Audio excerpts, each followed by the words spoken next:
First, thank you for being here. We're on the brink of making a big decision about short-term rentals, and we can't get it wrong. You hear some say, if we get it wrong, we can go back and fix it. That sounds good, but it isn't. They got it wrong in some popular Arizona destinations. Listen to the words of one public official. We dug ourselves into a grave, and now we're trying to dig ourselves out.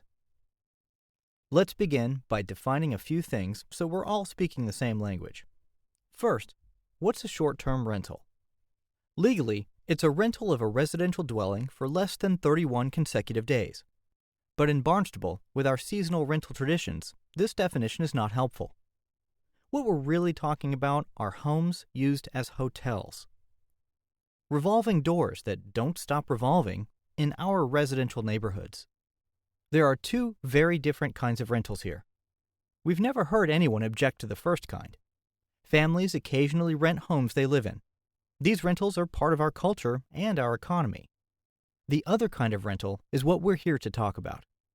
Investors buying homes and flipping them into full-time hotels.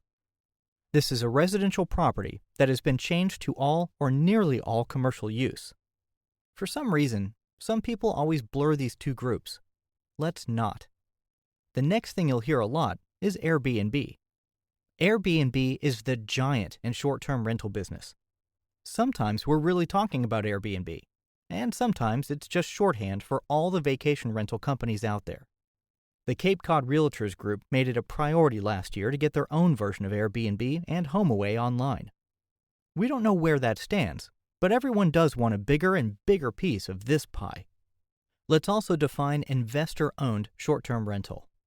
If a person buys a house to commercialize it, to create an Airbnb income stream, that's the point. The town uses a definition that's just wrong. A house that's in an LLC or trust. The form of legal ownership has nothing to do with how a property is used. Many people put their real lived-in homes in these legal structures. What this wrong definition does is minimize the count of investor-owned STRs. Most importantly, if the town's current proposal is passed into law, the floodgates will open to many, many more. A little later, we'll talk about those floodgates, how they work, and why they're inevitable. Airbnb advocates like to talk about mom-and-pop home sharing, teachers and nurses trying to make ends meet. But Airbnb property ownership has gone professional. Collect enough, and you can quit your job. Airbnb is dominated by owners who operate 5 or more properties. They get investment advice just like they do about their stocks and mutual funds. Here's our objective. Common ground. Public comment in 3-minute increments leads to contrast, not common ground. Our second objective is to address what we all agree is a data gap. There is not enough data to know what the scope of the existing rental properties are. So, we dug into the data ourselves and found some interesting things. But first, fair warning. Barnstable's data needs a good cleaning. Owners in the STR list are alphabetized by first name and are not searchable. Actual ownership of properties is not always clear. The town's STR list doesn't always reflect the town's own property records. A married couple who uses a maiden name is not searchable. With those cautions, here's what we found. We counted 728 short-term rentals in Barnstable. But only 153 are in residential districts that don't allow rentals or lodging. And the problem gets even smaller, because 30 of them appear owner-occupied, which is what the civic associations and others have asked for. Some communities have huge expectations of owner occupation, like 6 months, like primary residence. Given our seasonal traditions and second home ownership, all we wanted was 3 months a year. Some belonging and investment in the neighborhood. Now, the town has said it's been working on this for 2 years. We've got it in writing. It shouldn't be this hard, and there doesn't need to be such conflict. The town always talks about 600 plus STRs, but the good news is we're talking only 123 problems. On this list of 123, it appears, no surprise, a fair number of Airbnbs are owned by Boston residents. By the way, Boston folks never have to worry about having one pop up next door. tough regulations put an end to that. Airbnb got so mad they sued Boston. And of course, they lost. It also appears we have investors who live elsewhere on Cape Cod but have their cash cows here in Barnstable. And we do have a few tycoons who live in Barnstable with empires of 4 to 6 STRs. It also appears we've got investors from all over: London, Ireland, Paris, and closer to home like California, Texas, and Las Vegas. What's really interesting is that in most of these places, you can't operate Airbnb cash cows at home. The law says no everywhere you look. We are a really good target, and about to get even better. Please stick a pin in that thought. Barnstable is a great target, because we'll come back to it in a few minutes. Now, there are two things that the Zoning and Regulatory Subcommittee voted yes on unanimously: a zoning amendment saying where rentals can be located, and regulations like licensing, occupancy limits, and neighbor complaints. Let's start with the zoning change amendment. Now, it's all stamped draft and in big red letters for discussion only. But it was voted on, passed unanimously, and is on its way to the town council. So it's real. Let's go through the zoning changes first. Barnstable's diverse residential districts are gone. Homes can be bought and turned into unstaffed hotels in any village, any district, any neighborhood, any street. And this isn't some interpretation. The chair of the Zoning and Regulatory Subcommittee that passed it said so.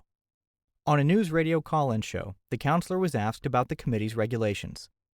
Is there any street I can buy a home on where an investor can't run an Airbnb hotel next door? The answer was no. The unanimously passed zoning amendment also allows portions of homes to be rented to unrelated people for 30-day periods and even consecutive 30-day periods, like a boarding house.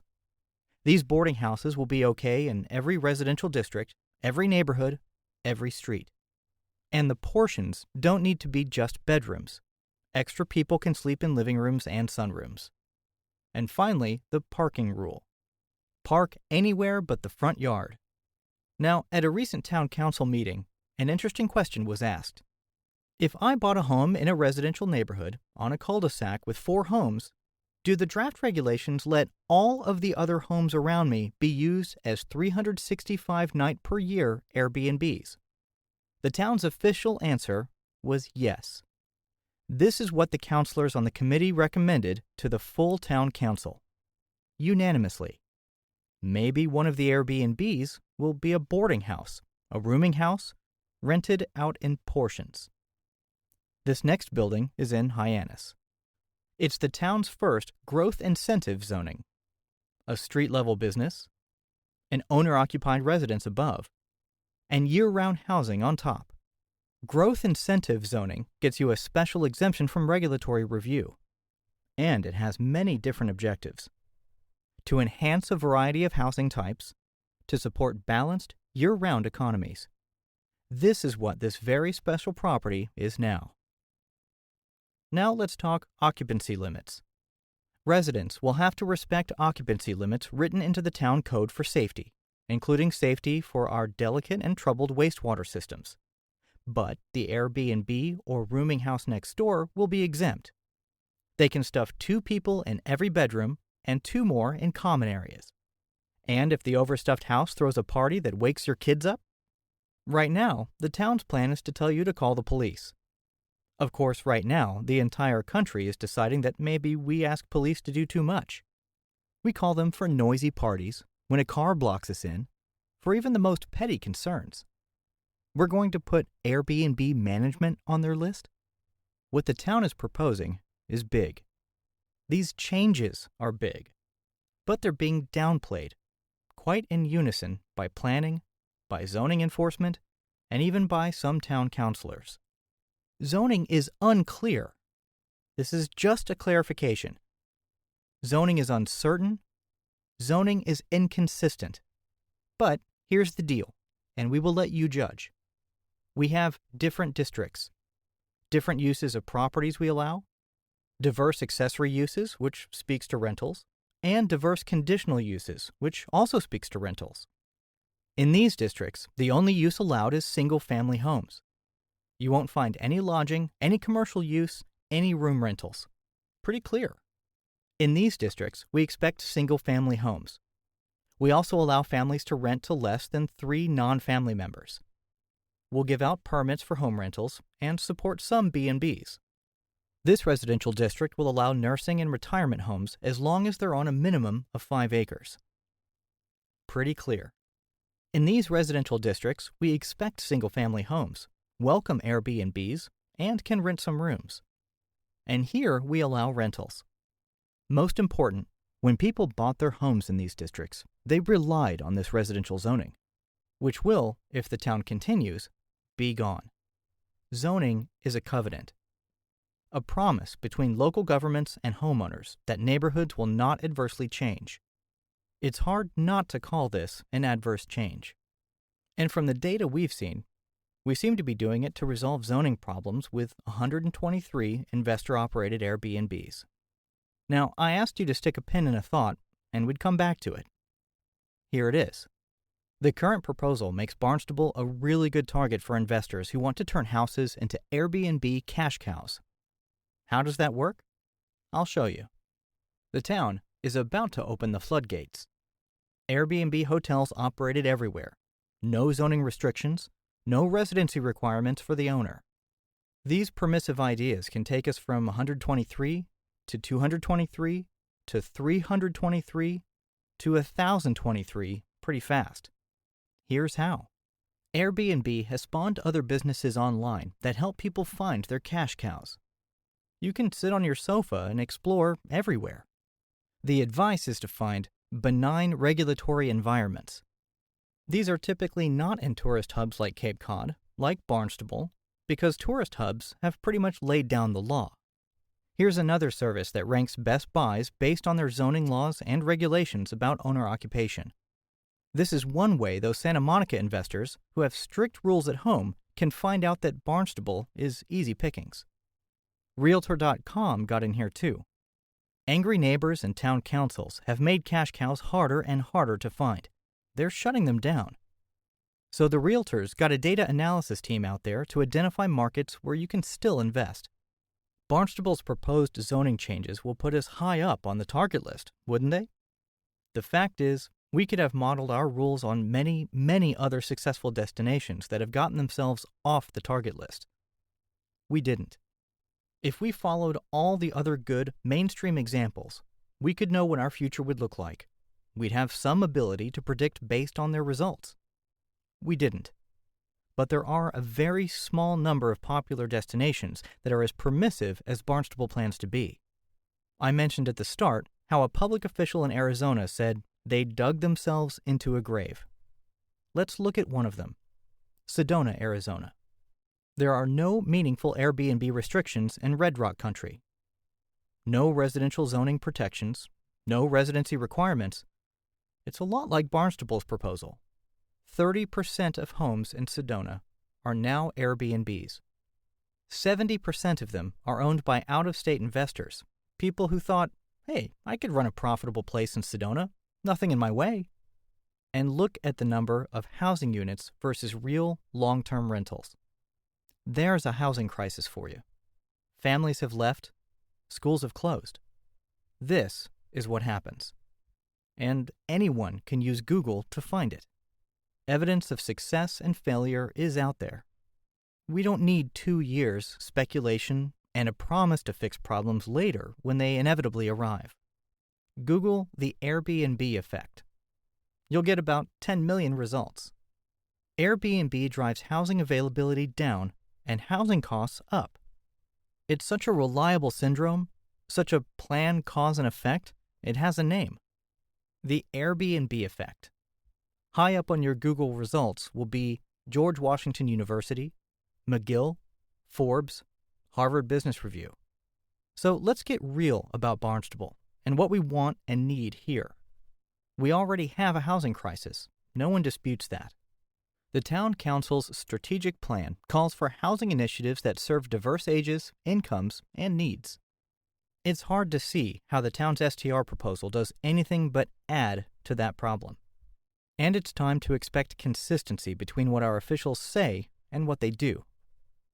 For example, we need to fill our neighborhoods with families if we are to remain viable as a village.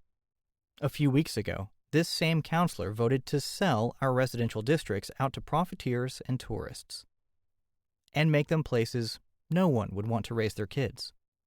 The fact is, people who grew up here can't afford to stay. The Cape loses about 1,200 people a year, and it's not really their choice. Our local business owners have to worry about employee housing. They often provide workers places to live. This is happening now, today, already. The Town Council's strategic plan elevates responding to community needs to a mission. But the mission failed in the Zoning and Regulatory Subcommittee. The talk was not met with action. After long overdue meetings with residential village associations for input, the town committed to a follow-up about its draft proposal and how it reflected the input. The big concerns, zoning, investors who flip homes into hotels, were ignored. And the promise to come back?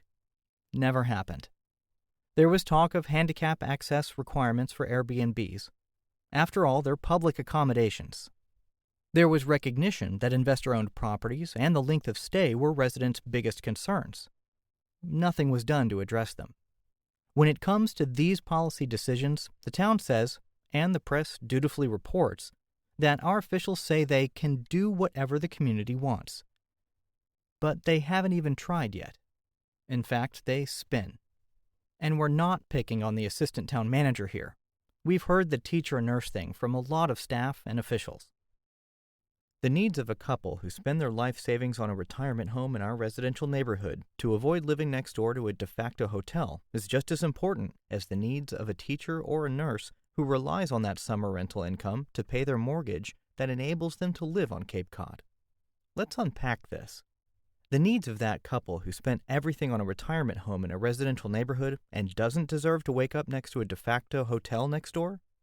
The needs of those people are unaddressed in the town's proposal. In fact, the older couple who retired here and spent their life savings on a home on that cul-de-sac could be in for an awful surprise. The committee voted to say that's fine too. As for that teacher or nurse everyone likes to talk about, the one who couldn't live here without renting her home for the summer, no one has ever objected to that kind of rental. It is what they call a straw man argument. The problem is investors who scoop up houses to create Airbnb income streams. In fact, the teachers' challenges, the nurses' challenges, are really part of our housing crisis, which, as you know, the Airbnb phenomenon makes worse. And also, let's stop talking about Barnstable's comprehensive plan and vision for itself. The vision is to sustain diverse villages and livable neighborhoods for year-round residents while providing housing opportunities for all. The town's plan for short-term rentals does the opposite of all these things. Of course, the town has heard it from the majority of civic associations, from the members of Barnstable Watch, from one resident focus group the town's consultant had before she was terminated. This is how we all line up. This is the snapshot of the conflicting positions. The town, the realtor lobby, the citizen groups. By the way, the consultant had an interesting observation before she was let go. She said it was important to get the money out of the room to do things right. If you know anyone else who wins by opening up the floodgates, please say so. Right now, Barnstable has some challenging properties. Lots of short-term rentals are fine and just need standard regulation and enforcement. Lack of enforcement was an issue at every civic association meeting. But who wins by blowing up zoning and letting Airbnbs flood into our residential neighborhoods? One winner is Cape Cod and the Islands Association of Realtors. They used money from the National Association of Realtors in Chicago to pay a pollster for messaging. The message you hear now is STR tax money will make tourists pay for all our expensive sewering and wastewater work in the years ahead. Sounds great, but we've spent time with the numbers. And unless you hang a big for sale sign on Barnstable and forget having real residents, which is something your current proposal is doing, the STR tax will cover about 10%. The town has heard a lot of public comment. We'd like to think listening and compromise is still possible. Here's a start. Leave zoning alone and let's deal with the 123. Let's not blow up all our residential zoning over 123 properties that violate it. Let's talk about how we give permits to those 123, then phase them out over time. Other places have done phase-out strategies. Let's talk about how to respect our rental traditions and zoning without opening the investor floodgates. Let's discuss home portions minimum stays, occupancy limits, and parking. How can enforcement be responsive? Right now, enforcement doesn't perform well in the middle of the working day. What happens on a Friday night at 11:30? Can we prevent problems rather than solve them? We think so. Barnstable is not the first or even 21st destination to work out Airbnb regulation. Town Council President Hebert said rightly, and some time ago, that we should model ourselves on other communities that have done it successfully, and that the oath all councilors took to do what is best for the community always really matters. Let us hope. Want to learn more? Visit honorzoning.com and or barnstablewatch.com. Contact your town councilor. They represent you. Thanks.